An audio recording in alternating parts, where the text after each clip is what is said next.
مش لوحدك. Yeah. So, and then, you know, there are also the battery-operated radios. There are some of these other things, the power interruption lights, the other types of gas shut-off wrenches.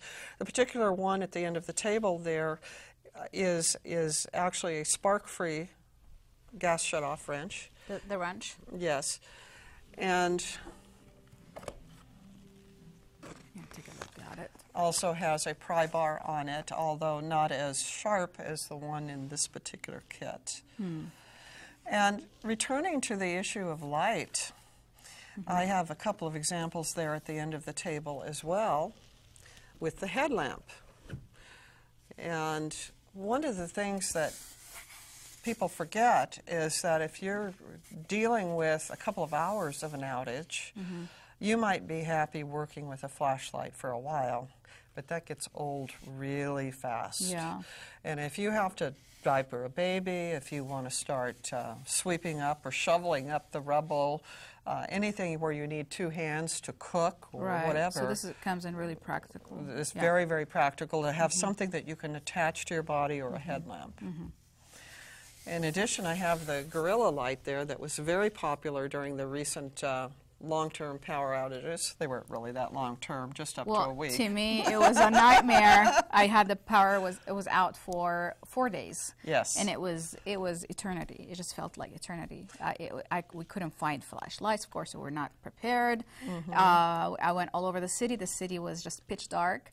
I mean, we had to, oh God, it was a disaster.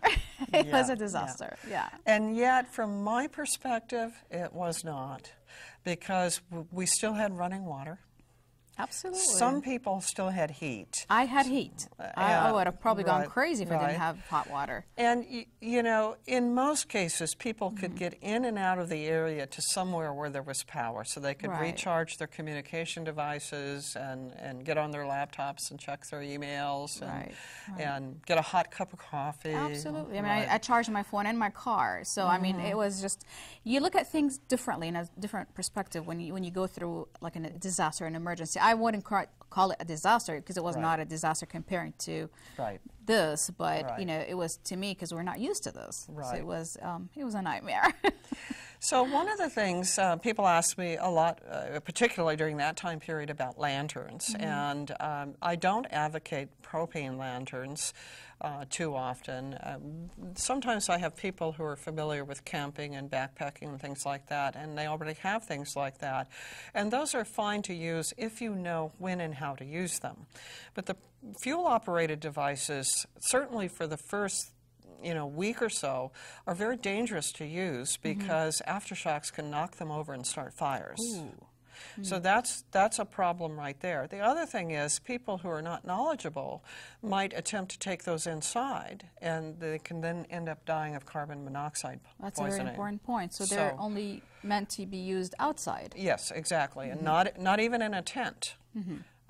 They literally need to be in open air. I see. And so we use a variety of lanterns that are battery operated, and you can now find solar powered lanterns as well, although they're less reliable.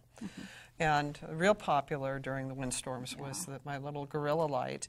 And this cute guy here. You really can position him any way you like, but one of the things that's fun to do is to hang it on the pillar of a bookcase or a cupboard knob, and work on on a surface. And you can put it under your arm too, if you don't want to. And it's also it just flexes in so many ways, and so you can really have some fun with this. And I think both adults and kids like just the sort of robot element of it. I like it.